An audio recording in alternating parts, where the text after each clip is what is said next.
Your daughter once called my governess gutter trash, didn't she? The words, spoken in a near whisper, sliced through the quiet of my grand bedchamber. Below me, the Duchess Ashworth's mother flinched as if I'd struck her. Her hands, raw and chapped, fumbled, sending the gilded chamber pot clattering against the marble floor. A foul splash marred the polished stone. This woman who once looked down on my family from the pinnacle of society was on her hands and knees scrubbing my filth. Tears streamed down her face, not from sorrow, but from the sheer soul-crushing humiliation of it all. I let the silence hang, thick and heavy, watching her tremble. Every ragged breath she took was a testament to my return, every tremor a victory 20 years in the making. A savage satisfaction, cold and absolute, settled in my heart. This was not a moment of fleeting anger. It was a calculated move on a chessboard only I could see. "You will continue scrubbing until every pot in this manor shines," I stated, my voice devoid of emotion. "Or I will present Magistrate Thorne with the ledgers detailing your husband's gambling debts when he arrives to finalize the servant contracts." I let her absorb the threat. "He is expected in 12 hours. By then, your family will either be in my service or in debtor's prison." I saw the flicker of hope in her eyes die, replaced by the flat, dead look of utter despair. This was justice, not as a blindfolded goddess, but as a vengeful queen. The acrid scent of lye soap burned my nostrils, and for a heart-stopping second, I was no longer in my opulent room, but back on my deathbed. The memory was a physical jolt, sharp and unwelcome. I was paralyzed, listening to the rasp of my own breathing while Cordelia, her beautiful, treacherous daughter, explained to the physician how my fragile constitution had finally failed me. They'd used lye soap to scrub the evidence of poison from my sweat-soaked linens, even as I lay dying. The scent had been my last sensation on earth.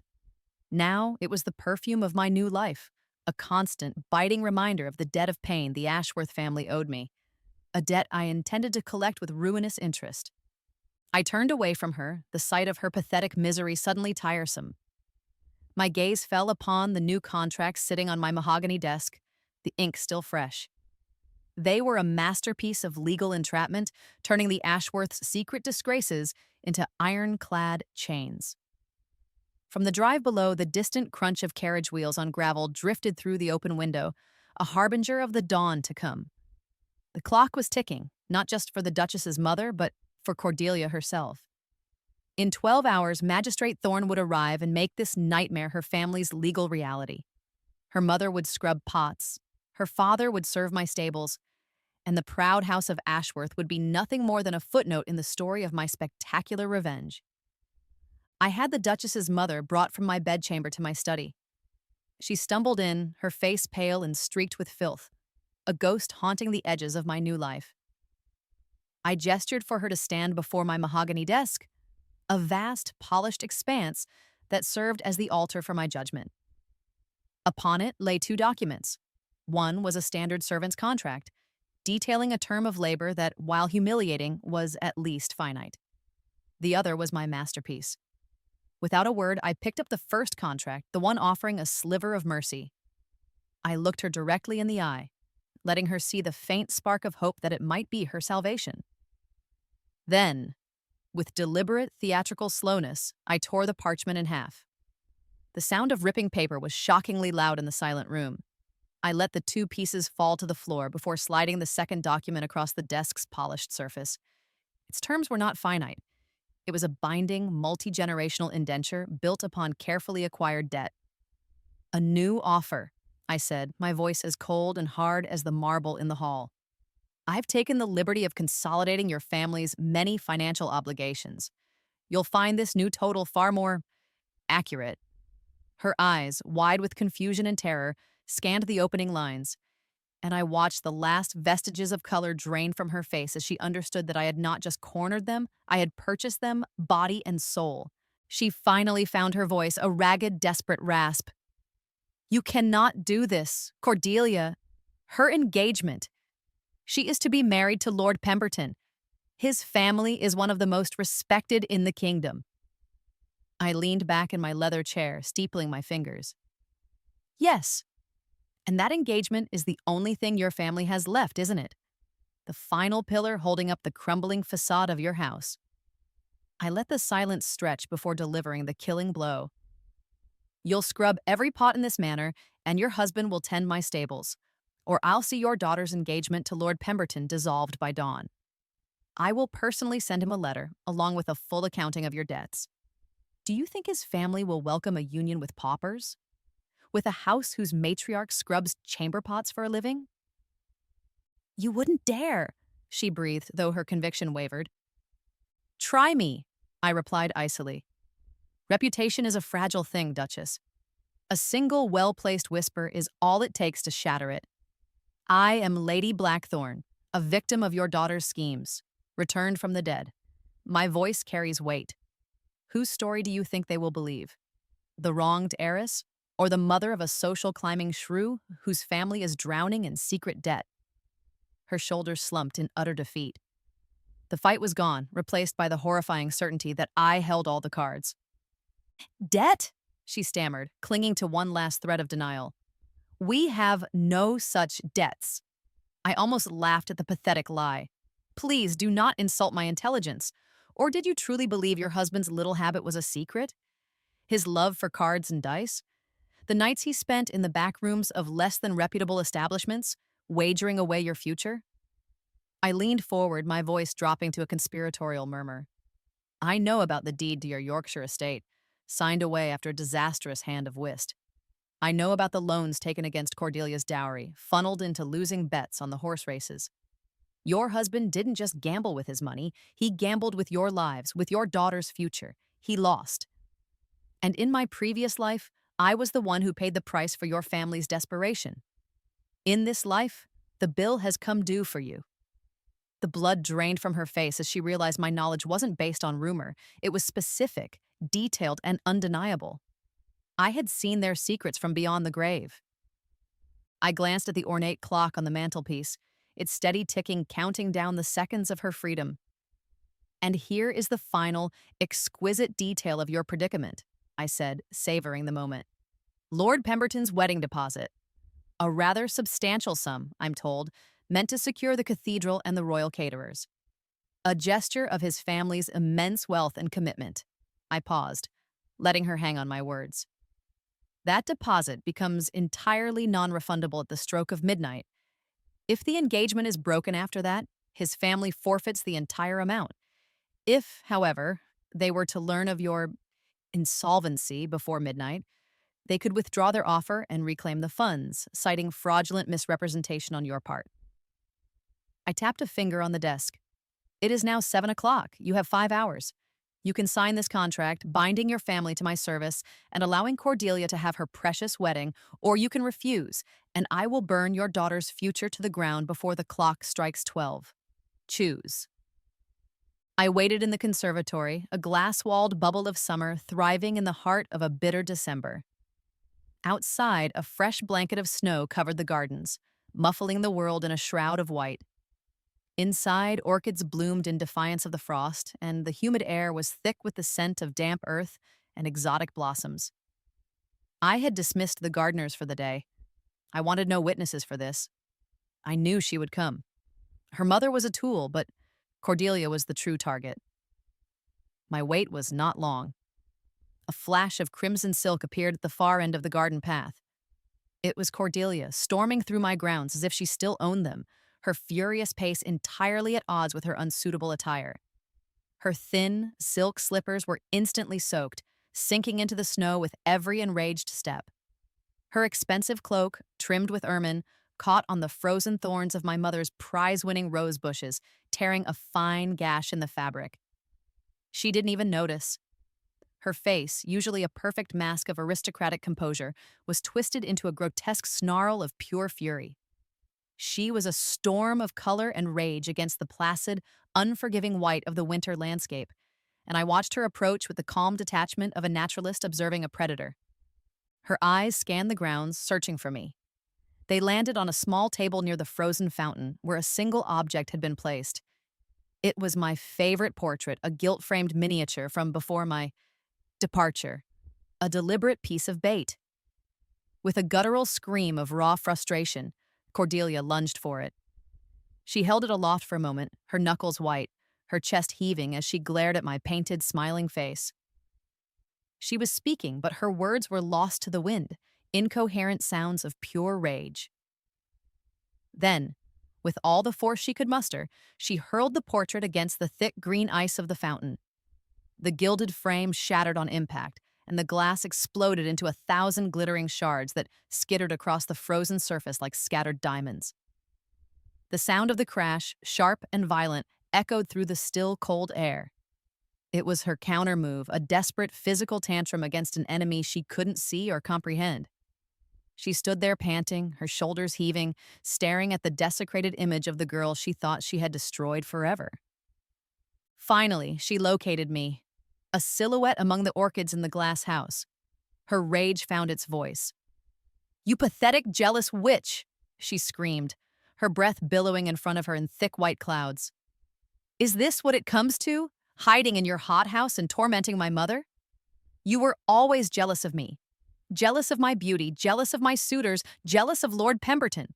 Release my mother from this humiliation at once." Her voice was shrill, ugly. She paced back and forth before the conservatory doors, her wet slippers leaving dark, muddy tracks in the pristine snow.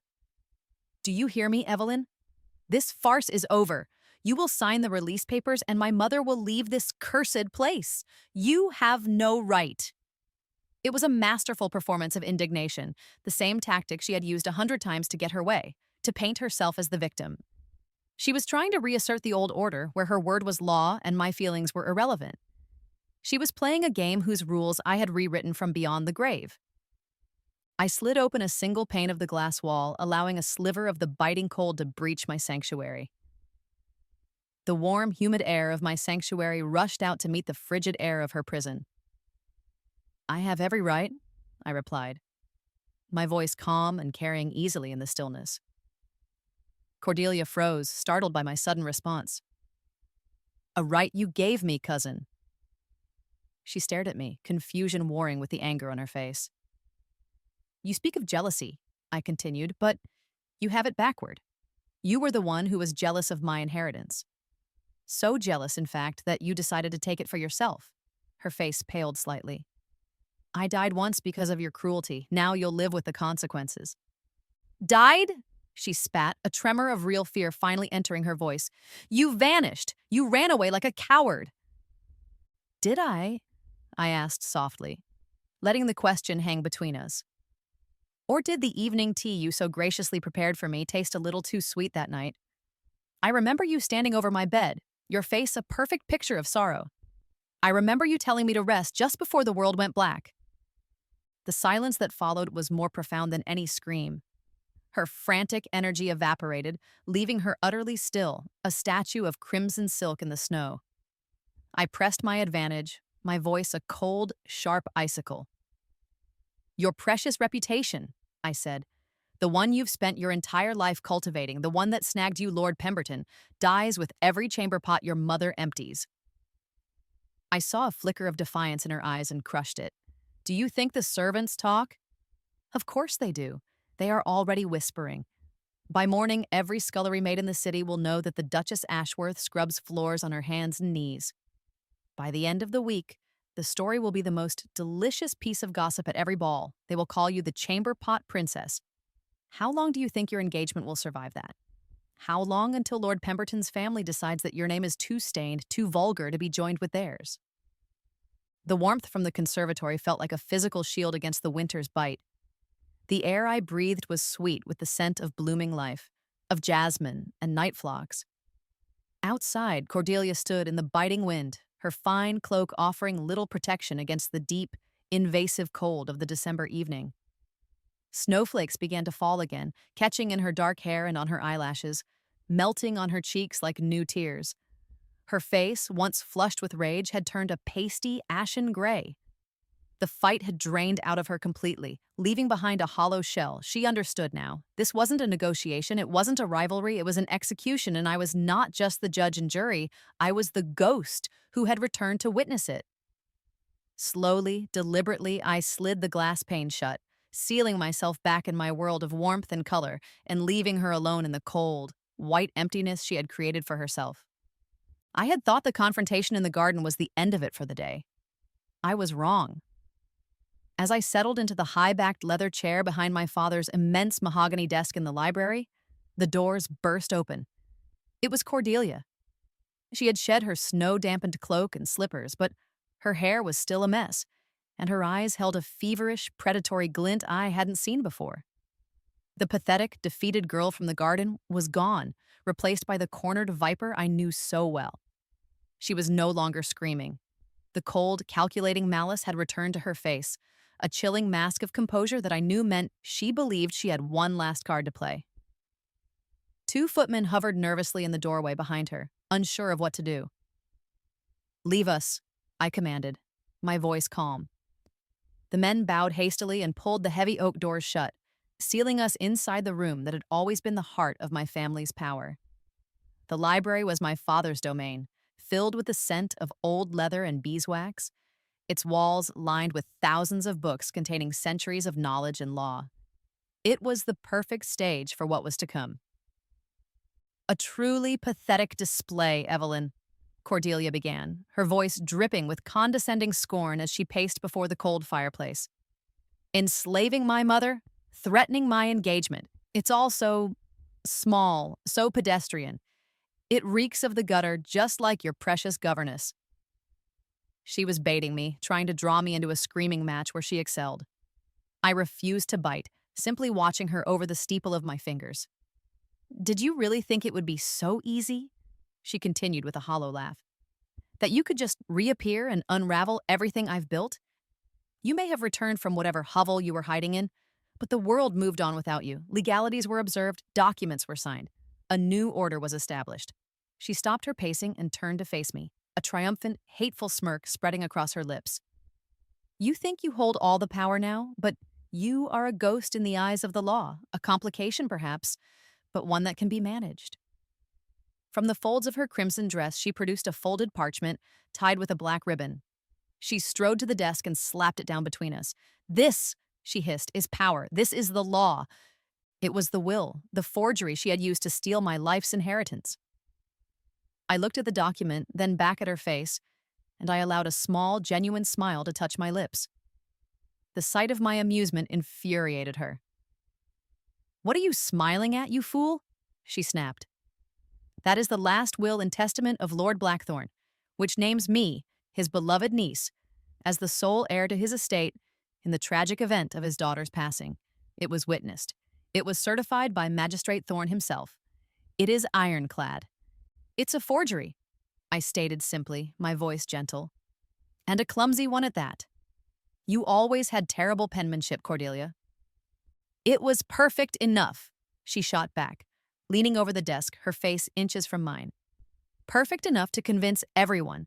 Perfect enough to make me the mistress of this house, this land, this fortune, while you were rotting in a pauper's grave. And it is still legal. You were declared dead. The estate was transferred. The will stands. You can try to contest it, but it will be your word against a legally binding document. My word against the word of a deranged woman who has appeared out of nowhere with a fanciful story. Who do you think the court will believe? She believed it was her trump card, the ultimate checkmate. In her mind, the battle was already won, and this was just a matter of making me see the futility of my position. She had no idea that I had been preparing for this exact conversation since the moment I took my first breath of new life. I leaned back, creating space between us, and picked up the forged will, holding the cheap parchment between my thumb and forefinger as if it were a soiled rag. "You are right about one thing, cousin. The court did find it legal, but that was in a trial where the key witness, myself, was conveniently unable to testify. Things will be quite different this time." Cordelia scoffed. "You have no proof. It will be tied up in litigation for years. Years in which my mother will be free and my marriage secured. By the time it's settled, you'll be bankrupt from legal fees." 6 months, I said quietly. Her condescending smile faltered. "What did you say?" 6 months is all it will take," I elaborated, placing the will back on the desk and tapping it once. "That is the date I have requested for the hearing. We will stand in that same courtroom where you and your hired witnesses posthumously assassinated my character, where you painted me as unstable, flighty, and prone to disappearing acts to explain away my murder. Only this time, I will not be a memory. I will be living, breathing, incontrovertible proof of your fraud. Her composure finally cracked. A flicker of genuine fear appeared in her eyes. You think I've spent the last few months simply planning how to humiliate your mother? That was a pleasant diversion, nothing more. My real work has been dismantling your life's work, lie by lie. I have sworn affidavits from the two witnesses you paid to sign this document, admitting they were blackmailed into it. I have a report from the country's foremost ink specialist confirming the signature is a forgery.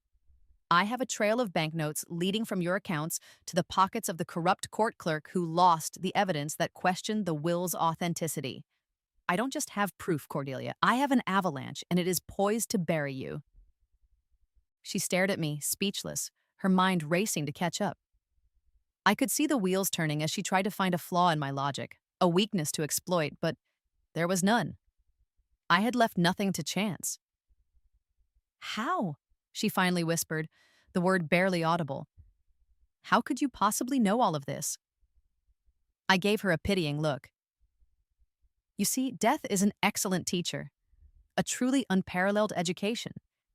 It strips away all the pleasantries of society, all the meaningless courtesies, and shows you the world for what it truly is, a battlefield. My death taught me everything I needed to know to win the war you started.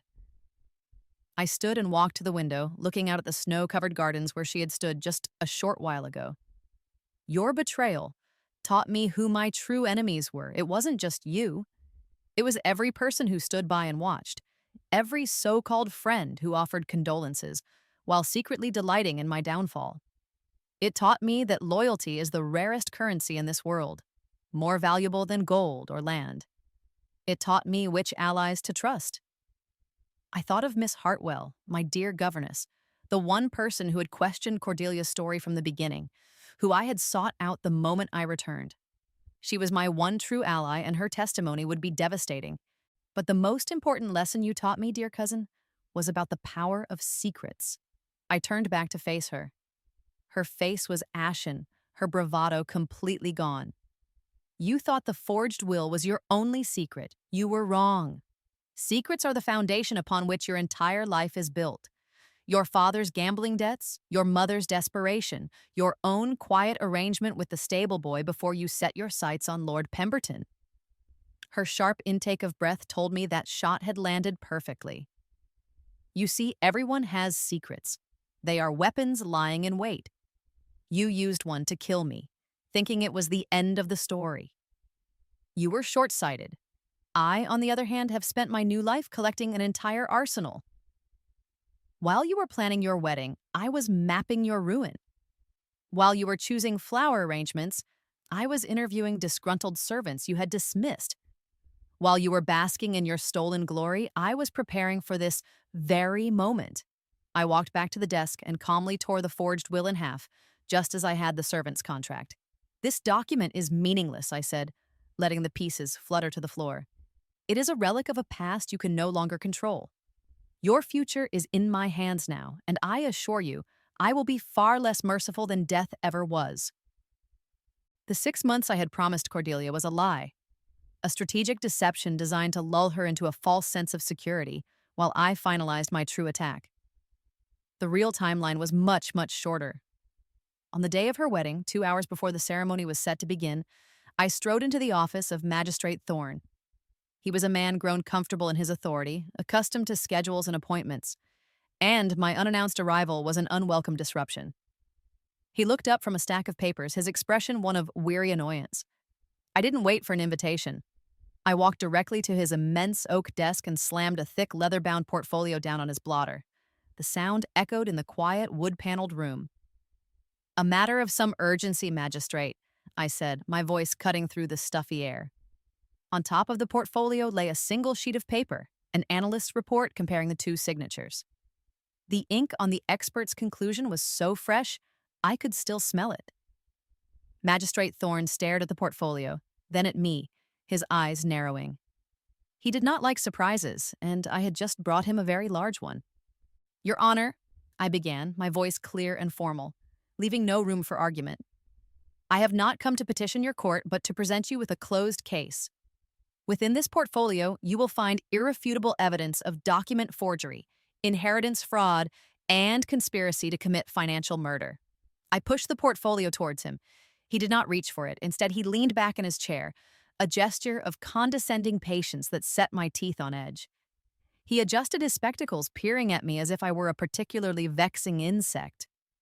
"Lady Blackthorn," he said, his tone heavy with paternalistic disapproval, "we have already discussed your reappearance. These are exceptionally serious accusations to level against the Ashworths, one of the most respected families in the kingdom.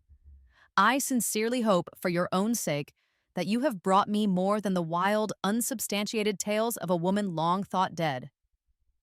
He was dismissing me, protecting the establishment he was a part of. He was treating me like the hysterical girl Cordelia had painted me as all those years ago. A cold smile touched my lips. "Oh, I have much more than tales, Your Honor," I replied softly. "And the accusations are serious indeed. Serious enough to hang for." The color drained from his face. My quiet confidence had finally unsettled him. He hesitated for a moment, then reluctantly pulled the portfolio closer. He opened it, his eyes scanning the first document, the forgery expert's side-by-side comparison of my father's true signature and the one on the will Cordelia had produced.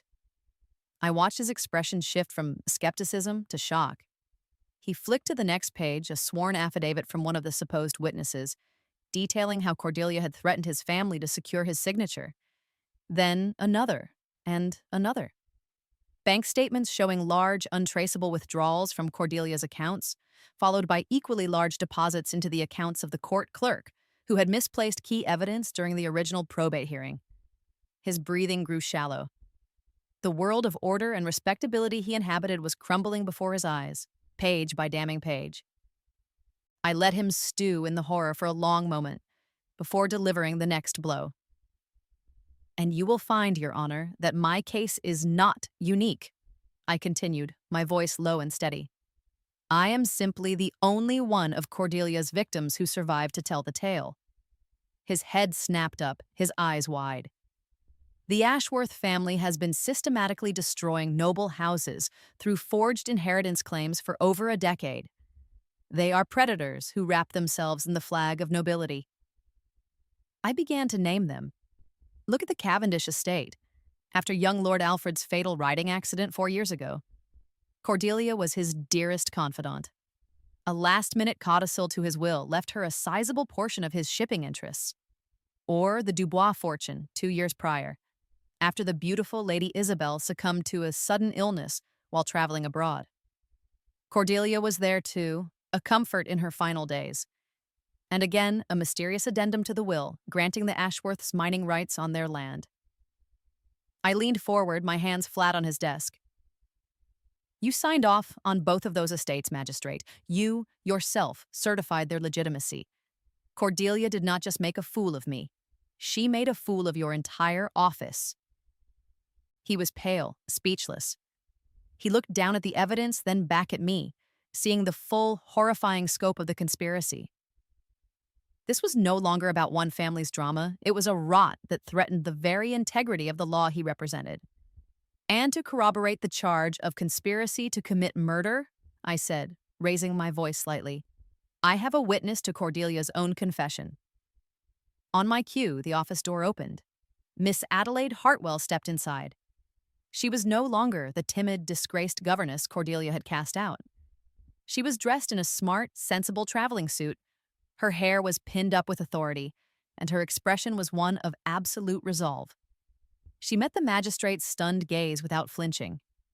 "Miss Hartwell," I said gently, "please tell the magistrate what you told me." Adelaide took a steadying breath. "Your Honor," she said, her voice unwavering. "The night before Lady Evelyn fell ill, I was passing the library. The door was ajar, I heard voices, and I paused. I heard Lady Cordelia speaking with her father. She sounded excited. She said, and I will remember these words until the day I die. The new poison works much faster than the last one. Evelyn will be gone by morning, and the Blackthorn fortune will finally be ours." The courthouse clock began to chime, its deep, resonant bells tolling the hour. 1, 2, 3, 4. The sound seemed to hammer nails into the Ashworth family coffin. I smiled. 4 o'clock, magistrate. The wedding ceremony is scheduled to begin at the Grand Cathedral in precisely 2 hours. The pews will be filled with the most powerful and influential people in the kingdom. Lord Pemberton, a good and honorable man, is preparing to unwittingly bind himself and his family's reputation to a wanted criminal, a serial forger, and a cold-blooded murderer. I straightened up, my work here done. The evidence was presented. The witness had testified. The rest was up to him. I would suggest, I finished, my voice like chipping ice, that you dispatch your guards with some urgency. It would be a terrible shame to allow such a mockery of justice to take place at the altar of God. Magistrate Thorne stared at me for one last second, his face a mask of grim determination, then slammed his hand on the bell on his desk, shouting for the captain of the guard. The Grand Cathedral was a masterpiece of light and sound, designed to make mortals feel small and God feel near.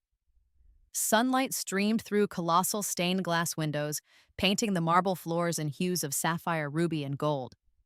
Hundreds of guests, a veritable who's who of the kingdom's elite, filled the ancient oaken pews, their silks and velvets a tapestry of wealth and power. The air was heavy with the scent of 1,000 white roses and expensive incense. At the far end of the impossibly long aisle, the golden altar gleamed under the light of 100 beeswax candles. Before it, the organ swelled with a triumphant holy melody. And at the center of it all stood Cordelia. She was the picture of bridal perfection, radiant in a gown of white lace and pearls, her face a mask of serene, triumphant beauty as she gazed at the handsome, oblivious nobleman at her side. Lord Pemberton looked utterly besotted. Cordelia had won. She had secured the name, the title, and the future she had killed for. She was moments away from cementing her victory, from locking away her past and ascending to a new level of social invincibility. The organ music climbed towards its final, magnificent crescendo, the last chord before the Archbishop would pronounce them husband and wife. It was in that breathless, suspended moment, as the final notes began to fade into the vaulted ceiling, that the great doors at the back of the cathedral swung inward. They opened with a deep groan that cut through the sacred silence. Every head in the cathedral turned. Standing silhouetted against the bright afternoon light was a lone figure. Me. I was not dressed for a wedding. I wore a gown of deep, severe crimson, the color of spilled blood against the sea of pastels and white. The doors boomed shut behind me, and the only sound in the cavernous space was the sharp, deliberate click of my heels against the marble floor as I began my long walk up the aisle.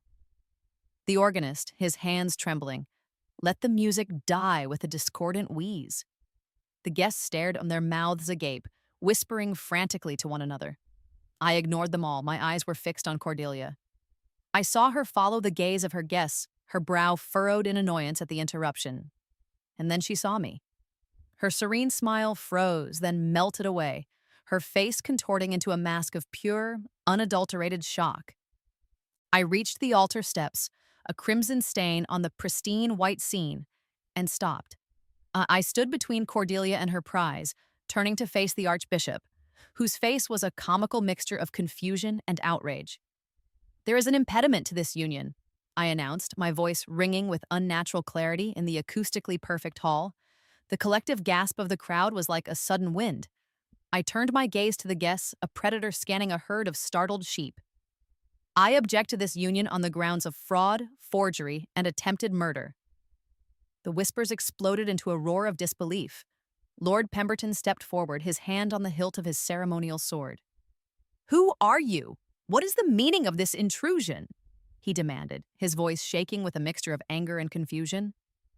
But before I could answer him, a shrill, hysterical shriek tore through the air, a sound utterly alien to this holy place. It was Cordelia. "You're supposed to be dead," she screamed, her voice cracking. The perfectly arranged bouquet of white roses tumbled from her grasp, scattering across the altar steps like fallen soldiers. Her carefully constructed composure had not just cracked, it had shattered into a million pieces for all the world to see. Her eyes were wide with a terror that was almost madness, her face pale and waxy under her veil. She was looking at a ghost, her ghost, and her guilt was written across her features for every one of her esteemed guests to read. She had lost control, and in doing so, had just proven the first part of my case. I gave her a moment, letting the entire congregation drink in the sight of the hysterical, unraveling bride before I answered her, my voice still unnervingly calm. I reached into my small silk purse and produced a folded, yellowed parchment, sealed with my father's unmistakable crest. The authentic will. Death gave me perspective on your crimes, dear cousin, I replied, holding the will up for all to see. The crowd surged forward, standing on the pews to get a better view of the unfolding drama.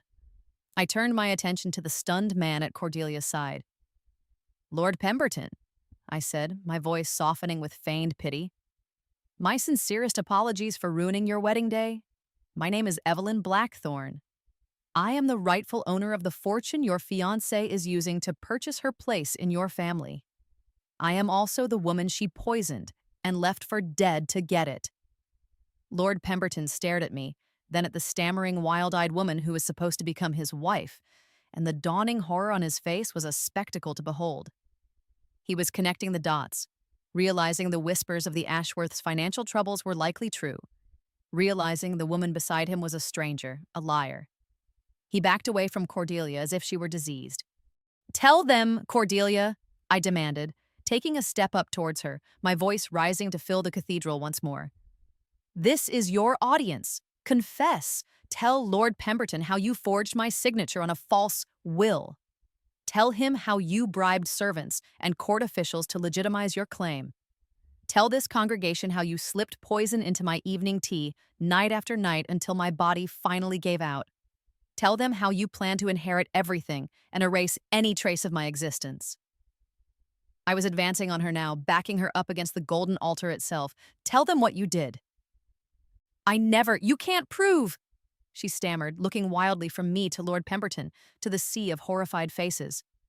"She's lying. She's a madwoman. Seize her." But no one moved. They were all captivated, watching the final, desperate twitches of a dying reputation. Her denial was weak, pathetic. She was drowning, and she knew it. It was then that the great doors at the back of the cathedral opened for a third and final time. The sound made everyone turn. Standing there, flanked by a dozen heavily armed city guards, was Magistrate Thorne. His face was grim, his purpose clear. The crowd parted like the Red Sea as the guards marched up the aisle, their armored boots echoing on the marble, their progress methodical and unstoppable. They were not wedding guests. They were instruments of the law. They walked past me, surrounding the altar, their presence a final, damning verdict. Cordelia looked at the guards, then at the magistrate, and a new sound escaped her throat, a low, guttural wail of utter despair. The last glimmer of hope had been extinguished. Magistrate Thorne stopped beside me, taking the authentic will from my hand and giving me a curt, respectful nod. He faced the crowd, his voice booming with official authority. "By order of the Crown, I am here to arrest Lady Cordelia Ashworth on charges of forgery, fraud, conspiracy, and the attempted murder of her cousin, Lady Evelyn Blackthorne." 2 guards took Cordelia's arms. She didn't struggle. She was a doll, empty and broken. As they began to lead her away, my eyes scanned the crowd. I saw the faces of the men who had been her father's co-conspirators, the ones who had profited from the Cavendish and Dubois tragedies. Their faces were pale, their eyes filled with a new and personal fear.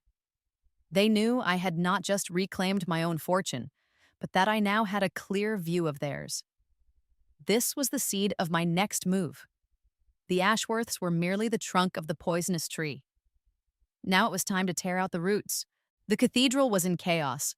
The guests, once a placid sea of wealth and decorum, were now a frantic, churning mob of gossip and horror. They scrambled over pews, their voices a cacophony of shocked speculation as they relayed the scandal. Lord Pemberton stood alone at the altar, a statue of public humiliation, his face ashen as he stared at the scattered white roses on the floor. The Archbishop was making the sign of the cross repeatedly, as if trying to exorcise the sin that had just desecrated his holy space. As the guards led the now catatonic Cordelia down the aisle, her magnificent white gown dragging on the marble like a funeral shroud. I moved to intercept them. I stepped into her path, forcing the procession to a halt. Her eyes were glassy, vacant, fixed on some middle distance of her own shattered reality. I leaned in close, so close that my whisper was for her alone, a final secret between us. Your mother will scrub chamber pots until your family's debts are paid? Approximately 47 years, I murmured. For the first time since my arrival, a flicker of comprehension sparked in her dead eyes. A tiny, choked sob escaped her lips. It was not the high-pitched shriek of her earlier panic, but a low, guttural sound of profound and absolute despair. That was the sound I wanted to hear. That was the stinger. My personal revenge was complete. I stepped back and watched them drag her out of the cathedral and into the harsh light of justice. 6 months later, I stood in my father's reclaimed office. The room, which had been redecorated by Cordelia in gaudy, ostentatious style, was now restored to its former glory. Dark mahogany, rich leather, and the quiet, formidable authority of old money and true power. The air smelled of beeswax and trade winds from the maps of the world that once again hung on the walls. I was not merely the mistress of a landed estate. I was the head of a global shipping empire. My days were spent not at tea parties, but in negotiations, breaking monopolies and forging new trade routes that would reshape England's merchant trade for a generation. My signature on a contract now held more weight than any aristocratic title. Through the thick oak door of my office, I could hear the nervous coughing of the men waiting in my antechamber, former enemies, past rivals, and the terrified remnants of families allied with the Ashworths. They had been waiting for days, groveling for a moment of my time, begging for the mercy I had no intention of granting. They had chosen the wrong side, and in my new world, there was no room for poor judgment. A gentle knock preceded the door opening. It was Miss Adelaide Hartwell, my former governess, now the head of my entire household staff. She carried a silver tray with a porcelain teapot and a single cup of the finest china. She looked 10 years younger, the lines of worry and fear erased from her face, replaced by a quiet, dignified confidence. She set the tea down on my desk, her movements graceful and sure. "Your afternoon tea, Lady Evelyn," she said, her smile warm and genuine. We were partners in this victory, two women whom the world had tried to discard, now restored to our rightful places. I thanked her, my own smile coming easily. After she left, I poured the steaming, fragrant liquid, the ghost of another, poisoned cup of tea fading from my memory forever. On my desk, beside the new shipping contracts, lay another set of ledgers, these far more complex.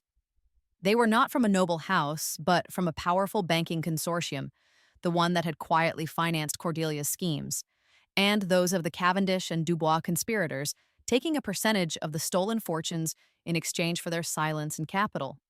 Cordelia had been a symptom. This consortium was the disease. My revenge on my cousin was complete, but my work was far from over.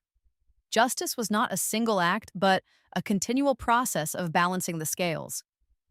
The men who ran that bank, hiding behind their ledgers and their veneer of respectability, were the true architects of my family's pain. They believed their money made them untouchable. They were about to learn that I had more than money. I had a purpose, forged in the fires of a premature death and a miraculous rebirth. I took a slow sip of my tea, the warmth spreading through me. It was the taste of victory. It was the taste of power. Justice tastes sweeter the second time around.